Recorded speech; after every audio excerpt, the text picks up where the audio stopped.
All right, so where exactly do we stand? There are some really crucial issues that need to be discussed by this nation. First of all, there is a national mood against corruption, that there is no doubt about. But what form should the Lokpal bill actually take? Should it be the version the civil society is throwing up? Should it be the government's version? Should it be something completely new that this whole party meeting is going to throw up? That's issue number one that we're going to discuss. Issue number two, where exactly does all of this leave the democratic process? Is there something undemocratic in a group of people standing up and saying, we actually represent the nation?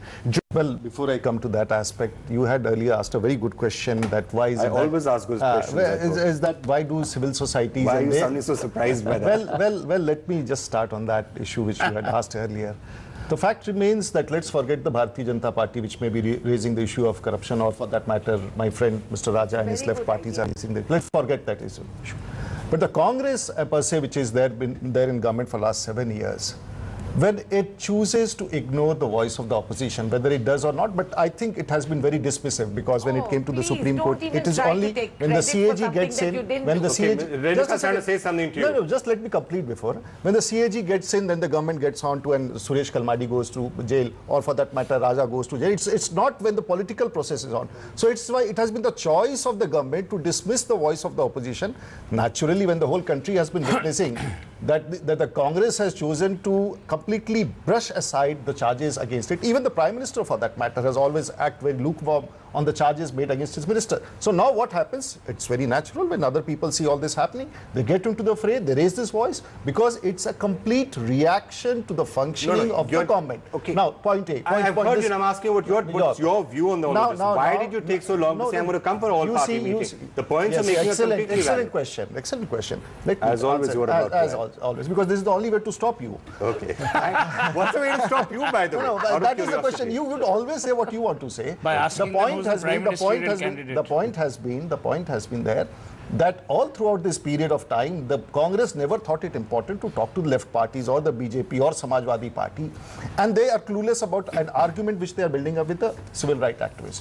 Once they are caught in a cobweb, they want us to come and speak. Very fine. We have said tomorrow in the all-party meeting, the Bharatiya Janata Party and NDA is participating. So as far as what we are going to talk is, I'm not the person who's going to speak for you and tell the people. It's my party leaders, the NDA. They will decide and talk. I'm just curious, do you have a stance or do you not have a stance? We are a national opposition party. We will not be coerced by the Congress party to answer questions on a platform which you may be having a manifest to say that this is a question which I'll ask Mr. Rudy and I'll tell it to you. It cannot be a question like come on. Mr. Rudy, let's not go down. Let's not go down ridiculous tracks. Because I'm entitled to ask you a national political party does not have a stand. How can it ever be possible that a national political party... I'm asking you what the stance is. The process adopted by the Congress, when they are completely fixed up now, they are in a problem. They want to rush to BJP, they want to ruch to other people, they want to rush to the left party, they want to... And then they want to find... No, we will come back with a... We will come back... Definitely, and our participation is only when we have clause by clause. We want to come back. I do not know. I'm going to go clause by clause, and I'm going to get Kiran Bedi in. I'm going to get all of you to continue to talk about these differences.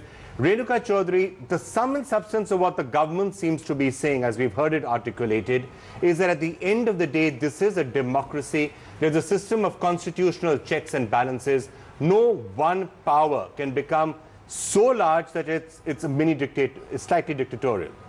Does that sum it up? Yes, Vikram. I mean, it answers itself. I mean, all that bluster that I hear from Kiran Bedi, at the end of the day, she has to answer. Who appoints the Lokpal and how do you check the Lokpal then? Who Lokpals the Lokpal? Are you saying that the saint is going to descend by someone with incredible credentials? The whole setup so far in the country, don't make it sound like it's some thing gone rogue or wild and are running rampant.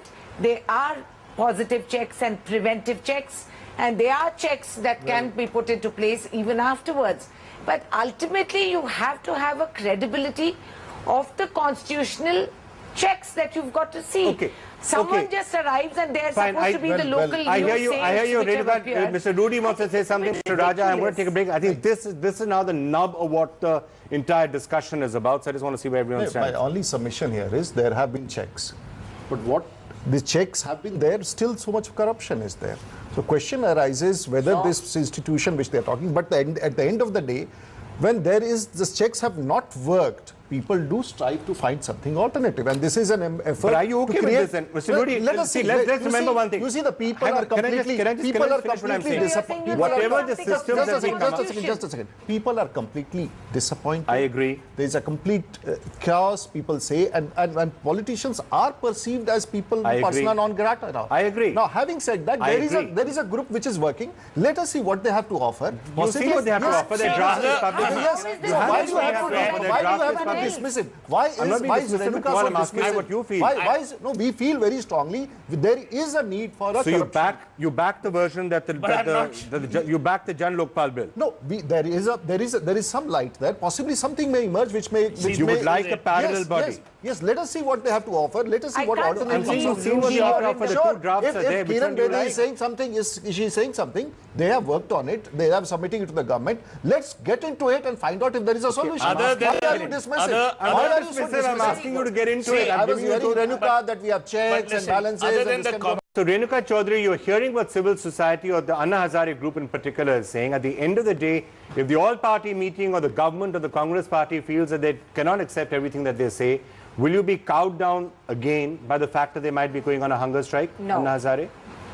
No, I'm again? sorry, Vikram. I don't know. We'll cross that bridge when we come to it. But the point of the matter is the very methodology that we will hold a gun to the government's head and it has to be my way or highway. And you have now, who has vetted what they are saying? How is it that these 6 people are the authority for the whole country in general? And who's going to debate that? Ultimately, when it comes into Parliament, Parliament elected representatives across the country, every district is represented in Parliament, they will debate it. So we should be able to leave it to that democratic process, that it will be addressed. Okay, Renuka, Mr. Rudy is agreeing with you for once. You are saying a very right thing, but our concern is... You know, Mr. Rudy must learn to wait. I know you are sitting in a just very hot takes off. environment. I can understand. You don't get upset. I understand you are in a very hot environment. We can make out from here. I'm not upset, Rudy. I'm just amazed at the low level that you have reached. Relax. Is it hot or warm? Okay, hang on. Mr. Rudy, What I wanted to say is it's very correct, and that is what we are wondering. The government should have gone and talked, prepared a draft, brought it to cabinet, approved it, brought it to parliament, and then we should have been doing it. Why is it trying to rope in political parties and trying to preempt an action? This is a question, and then then Vikram is going to come and ask us, tell us what you want to do. He is doing exactly what the other civil rights activists are doing. So this is our point. Why is the government roping in and having an all-party meeting? What is the purpose? Get us a draft. Get us a draft. Why are you doing all this? You are just trying to... So you don't want the government to have a process of consultation? There is a process. There is a process in Parliament. It goes to the standing committee. Sir. It goes to the standing committee. There are informal political consultations, backdoor consultations. There is no government's draft. They have given us 2 drafts. One, Anna team's draft. The other one, it's the committee of ministers. Five ministers. It's Panch Pyare on both sides. 5 ministers draft. Where is the government draft? That government draft will have to be moved as a legislation in the parliament.